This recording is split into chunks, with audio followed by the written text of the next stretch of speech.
और ख़ुद मोहम्मद मुस्तफ़ा सल्लल्लाहु अलैहि वसल्लम कि इन सब को यूनिवर्सल सिविल कोड, वैश्विक नागरिकता कायदा, आलमी शहरियत क़ानून दिया गया। तो वो क्या है? तो अल्लाह ताला ने अब बताया कि अन अक़ीमुद्दीना वला ततफ़र्रक़ू फ़ी, कि दीन पर क़ायम हो जाओ। दीन सिस्टम ऑफ लाइफ, दीन ज़िंदगी गुजारने का निज़ाम, दीन जीवन व्यतीत करने की व्यवस्था, तो इसी पर जम जाओ जो अल्लाह ने दी, अल्लाह के रसूलों ने दी और चली आ रही है, यूनिवर्सल सिविल कोड से चली आ रही है। तो उसी पर तुम भी चलो, उसी पर तुम भी चलो। तो अल्लाह ताला ने वो बात इरशाद फरमाई कि अन अक़ीमुद्दीन, और फिर अल्लाह ताला ने पाबंद किया कि ये दीन, ये व्यवस्था, ये सिस्टम जो आदम अलैहिस्सलाम, नूह अलैहिस्सलाम, इब्राहीम अलैहिस्सलाम, मूसा अलैहिस्सलाम, ईसा अलैहिस्सलाम के हवाले से कंटिन्यूएशन में हम दे रहे हैं, तो आप भी इस पर चलो। और वला ततफ़र्रक़ू फ़ी, इसमें मुतफ़र्रिक़, फूट का, डिस्प्यूट का शिकार मत हो जाओ। अब इसमें फूट मत करो, फ़र्क मत डालो, तफ़र्रक़ा मत डालो, फूट का शिकार मत हो जाओ। तो पाबंद भी किया अल्लाह ताला ने कि इसी दीन को, इसी सिस्टम को, इसी व्यवस्था को तुमको मानना भी है और फूट का शिकार नहीं होना है, फूट से बचना है। तो वो बात भी अल्लाह ताला ने इरशाद फरमाई कि वला ततफ़र्रक़ू फ़ी। फिर अल्लाह ताला ने आगे और वाज़े किया कि देखो, कबुरा अलल मुशरिकीन, मुशरिकीन जो है कि जो एक अल्लाह के अलावा अपने नफ्स को या अपने बड़ों को या अपनी ही बनाई हुई मूर्तियों को मानना चाहते हैं, या तो अपने नफ्स को मानना चाहते हैं, या अपने बड़ों को मानना चाहते हैं, या अपनी हाथों से जो स्टैचूज़ बनाते हैं उनको मानना चाहते हैं, तो वो सारे मुशरिकीन पूरे विश्व के और जो पहले आदमी से लेकर पहले जोड़ पे के बाद से आज तक आ रहे हैं, उन सब के बारे में अल्लाह ताला ने इरशाद फरमाया कि कबुरा अलल मुशरिकीना मा तदउहुम इलैहि, कि इन मुशरिकीन को ये बहुत नागवार गुजरेगा, बहुत ख़राब लगेगा। कह रहे हम कुछ मानना चाह रहे हैं और तुम वो फिर पहले की तरफ बुलाते हो, वो तुम पहली सच्चाई, पहला ट्रूथ, यूनिवर्सल सिविल कोड, तुम उसी की तरफ बार बार बुलाते हो, तो उनको नागवार लगेगा, उनको बुरा लगेगा। वो इस तरफ नहीं आना चाहिए, क्योंकि अहंकार का मसला है ना, क्योंकि स्वार्थ का मसला है ना, क्योंकि स्वैराचार का मसला है। अहंकार, अना, स्वार्थ, नफसानी ख्वाहिशात, और स्वैराचार अपनी मर्जी के मालिक, तो ये करना चाहते हैं ना।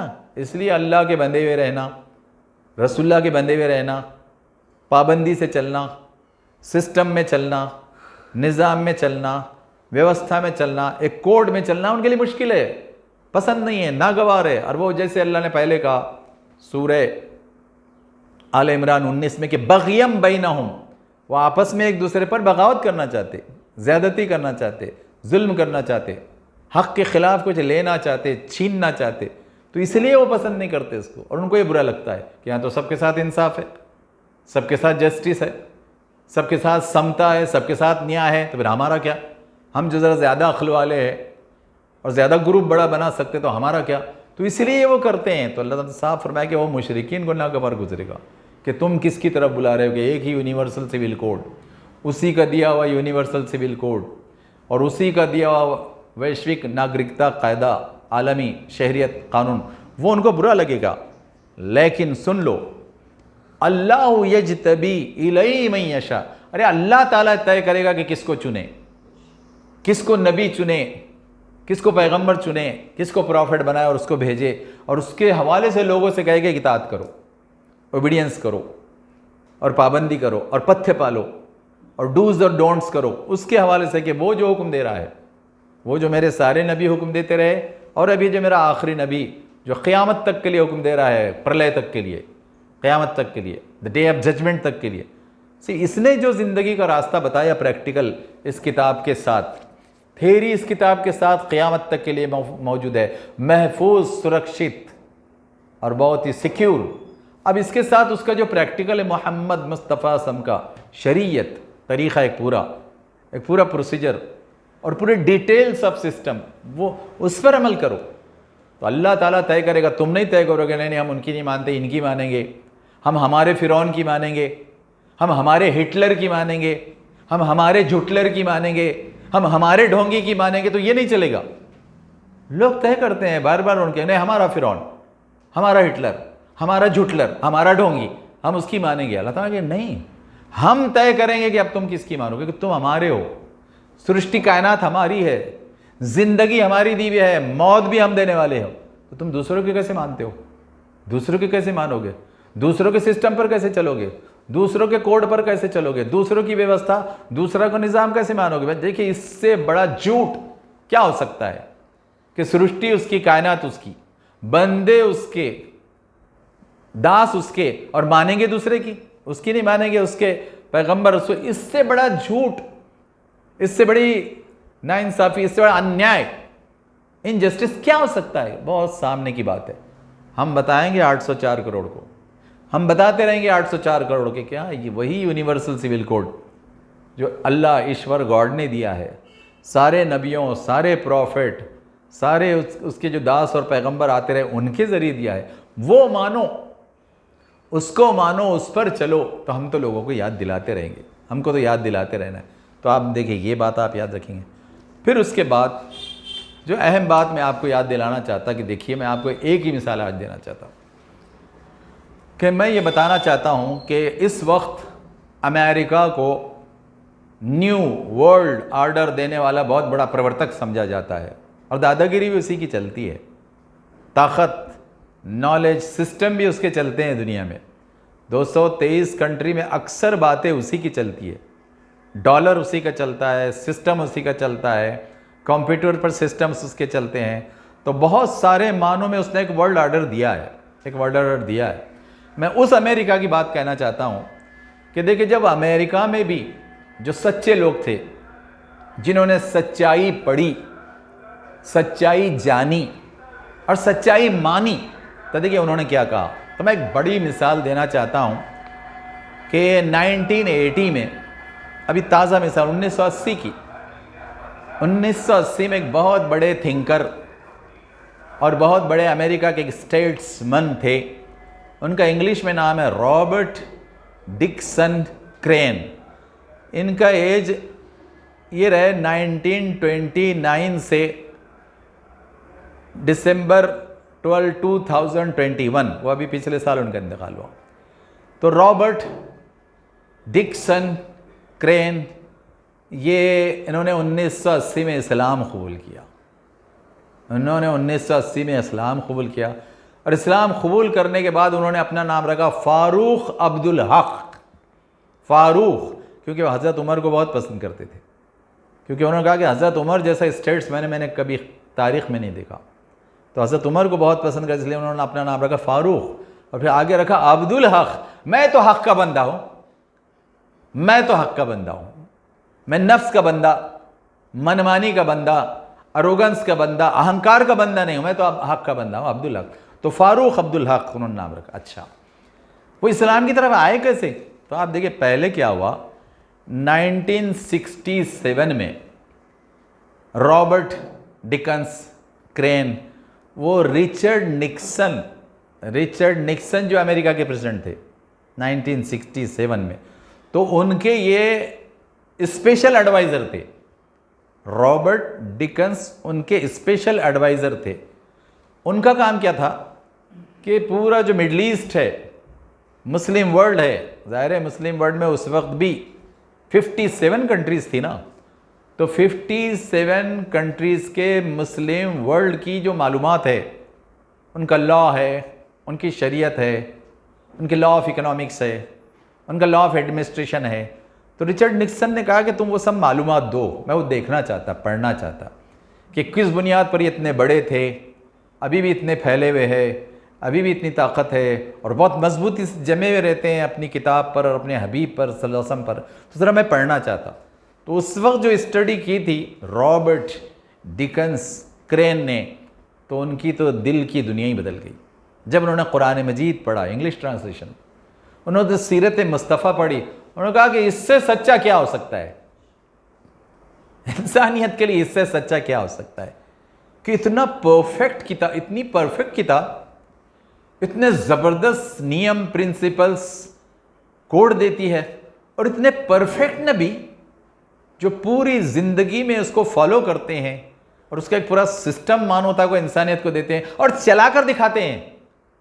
निज़ाम इस्लामी, निज़ाम मुस्तफ़ा खिलाफत चला कर दिखाते हैं। तो पहले तो 1967 में बहुत मुतासर हो गए, फिर उन्होंने पढ़ना शुरू कर दिया। फिर बाद में क्या हो गया, 1981 में अब रोनाल्ड रीगन अमेरिका के प्रेसिडेंट है। तो उन रोनाल्ड रीगन ने उनको यूएई के लिए अपना एम्बेसडर बनाया।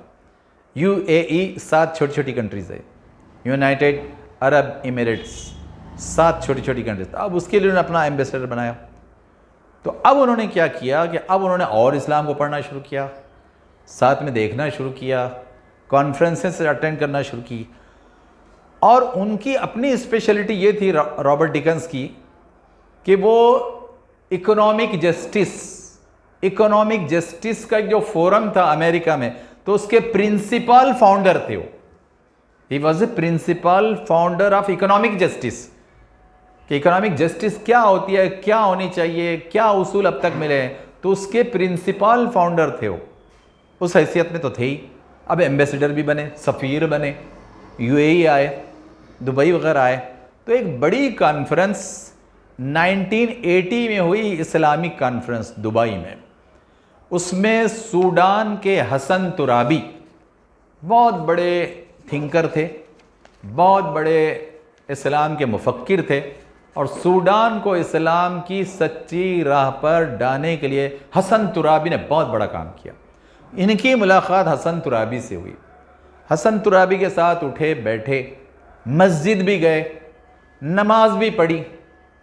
उन्होंने कहा कि मैंने जब हसन तुराबी को देखा कि हसन तुराबी सजदा कर रहे हैं और उस रब का सजदा कर रहे हैं कि जिससे बड़ी कोई क़ुव्वत ही नहीं, उस रब का सजदा कर रहे हैं, तो रॉबर्ट डिकन्स क्रेन ने कहा कि मैंने समझ लिया कि मुझसे हसन तुराबी बहुत अच्छे हैं कि जो उस रब को प्रोस्ट्रेट करते हैं, उस रब को, इधर उधर नहीं झुकते, कहीं भी नहीं झुक जाते, उस रब को प्रोस्ट्रेट करते हैं। तो मैंने जब जाना, फिर उन्होंने फैसला लिया 1981 में उन्होंने इस्लाम कबूल किया।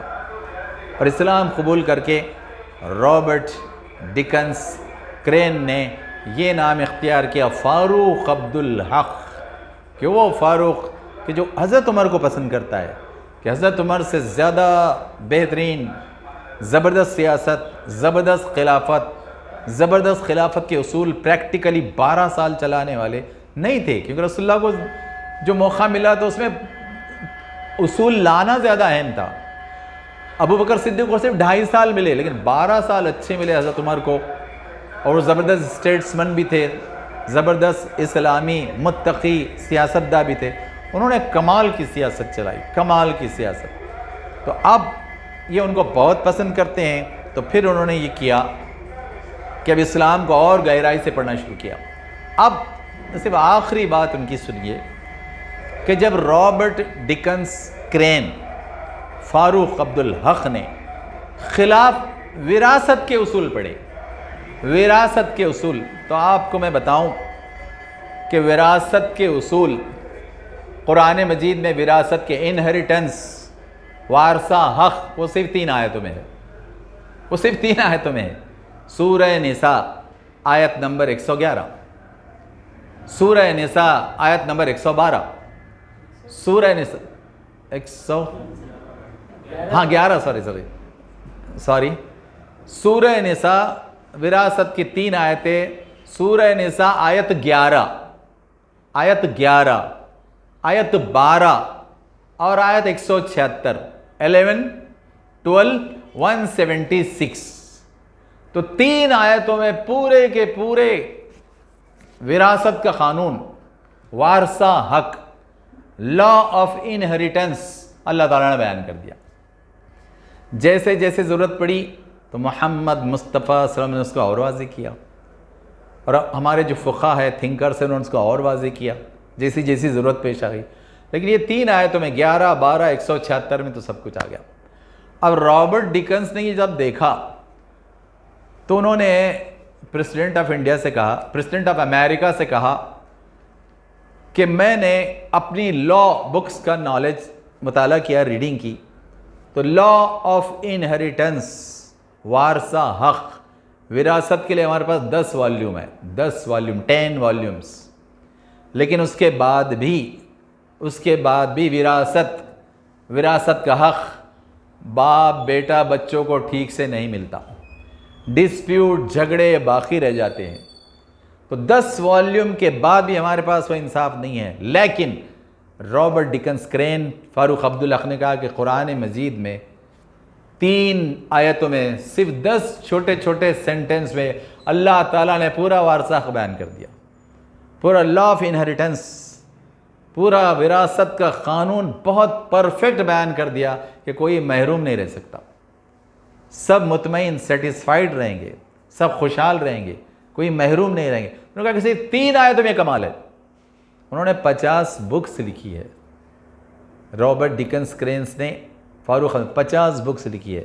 हमने पढ़ा भी नहीं है, हमने पढ़ा नहीं है। अब आप देखिए, मैं आखिर में यहाँ रोकने आ रहा हूँ कि आप देख कितनी कमाल की बात है कि रॉबर्ट डिकन्स क्रेन जान चुके, न्यू वर्ल्ड ऑर्डर के देने वाले, कि इस्लाम से बेहतर कानून नहीं, इस्लाम से बेहतर यूनिवर्सल सिविल कोड है ही नहीं। और इस्लाम ने इंसानियत को, मानवता को, ह्यूमैनिटी को एक परफेक्ट लॉ दिया है। लॉ ऑफ इकोनॉमिक्स भी दिया है और लॉ ऑफ जस्टिस भी दिया है। तो लॉ ऑफ जस्टिस और लॉ ऑफ इकोनॉमिक्स उन्होंने कहा कि इस्लाम ने दिया है। ये रॉबर्ट डिकन्स क्रेन कह रहे हैं। हमारा मसला क्या है? आखिर में हम याद करते हैं कि हम कुरान को पढ़ते ही नहीं हैं। लोग कहेंगे साहब पढ़ते हैं, हाँ पढ़ते हैं, अल्फाज पढ़ते हैं, माने नहीं पढ़ते। अल्फाज कभी कभी पढ़ते हैं सवाब के लिए, तर्जुमा नहीं पढ़ते, तशरीह और तफसीर नहीं पढ़ते। हमको अरबिक नहीं आती। रॉबर्ट डिकन्स ने अरबी सीखी और हम नस्ली मुसलमान, बल्कि एक एतबार से तो नकली मुसलमान, ठीक से अरबी नहीं सीखते, ठीक से तर्जुमा नहीं पढ़ते, ठीक से तफसीर नहीं पढ़ते। और जितनी गहराई से वो गए, भाई भारत के 20 करोड़ मुसलमान और दुनिया के 185 करोड़ मुसलमान, कितनों ने Robert Dickens crane, Farooq Abdul Haq की तरह गौर किया कि अरे विरासत का कानून तो 3 आयतों में आ गया। कितने लोग ये बता सकेंगे?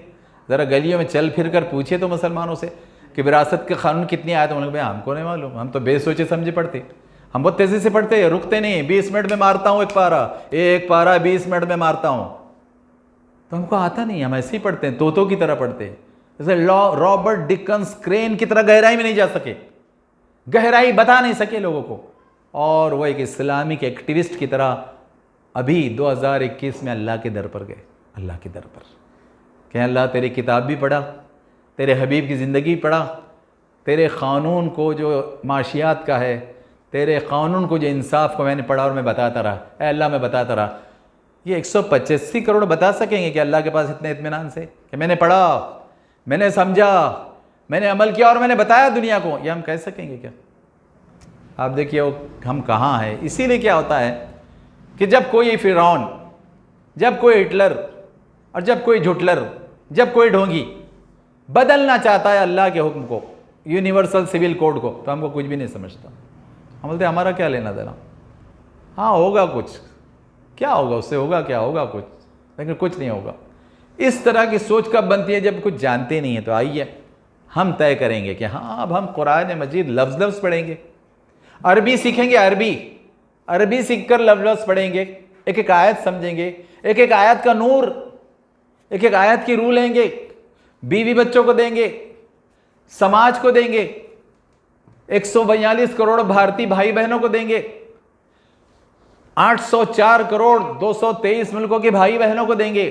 बताएंगे तो सही कि देखो ये पढ़ो तो सही, कंपेरेटिव स्टडी तो करो, तुलनात्मक तौलात्मक अभ्यास तो करो, मवाजनाती मुताला तो करो। इतना तो कहिए ना, इतना तो कह सकते ना। और इतना कहने की तो आज़ादी हमेशा है ना, हमेशा है ना, इतना तो कहिए। तो आइए हम अल्लाह ताला से दुआ करते हैं, अल्लाह ताला तू तेरा यूनिवर्सल सिविल कोड, वैश्विक नागरिकता कायदा, आलमी शहरियत क़ानून गहराई से समझने की तौफीक दे, गहराई से अमल करने की तौफीक दे और गहराई से सब तक उसको पहुँचाने की तौफीक दे। व आखिर दावाना अनिल हम्दुलिल्लाहि रब्बिल आलमीन। जज़ाकल्लाह।